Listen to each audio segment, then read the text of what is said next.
Oui, j'espère que vous m'entendez bien. Alors, je voterai, donc j'ai bien sûr voté, pardon, cette délibération, mais j'avais quelques petites remarques à faire.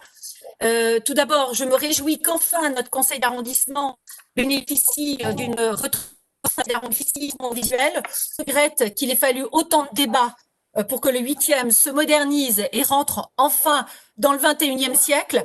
J'espère que ces retransmissions ne seront pas qu'une parenthèse liée aux circonstances. J'en profite d'ailleurs pour vous demander quel est le coût final de cette diffusion, puisqu'il s'agissait de l'un des arguments évoqués pour refuser ma demande de retransmission réitérée à différentes reprises. De plus, je vous rappelle que l'article L 2121-18-1 du Code général des collectivités territoriales dispose que les séances du conseil municipal sont publiques. Or, les habitants du 8e ont appris qu'en fin de matinée, que la séance serait dématérialisée, sans plus de précision.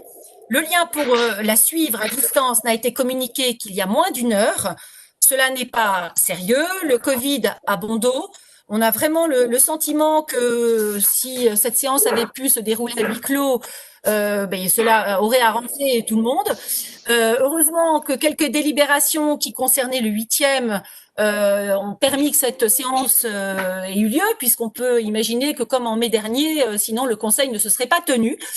Voilà, donc Ok, je m'étonne dans un deuxième temps, pardon, juste terminer. Je voulais vous juste avez droit terminer. à 2 minutes, madame. Voilà, je voulais juste terminer Dans le pour nouveau dire règlement, vous avez droit à 2 minutes. l'ordre,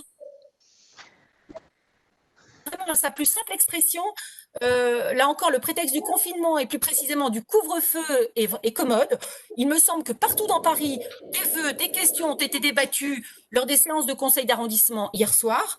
Pourquoi, alors que la problématique du couvre-feu ne se pose pas, mes quatre questions, mais peut-être que les autres élus avaient eux-mêmes des questions et des vœux à poser. Pourquoi ces quatre questions orales déposées en temps et en heure ne figurent pas alors en heure de jour? Leur examen aurait tout aussi dû être voté en urgence que cette délibération ce soir. Voilà.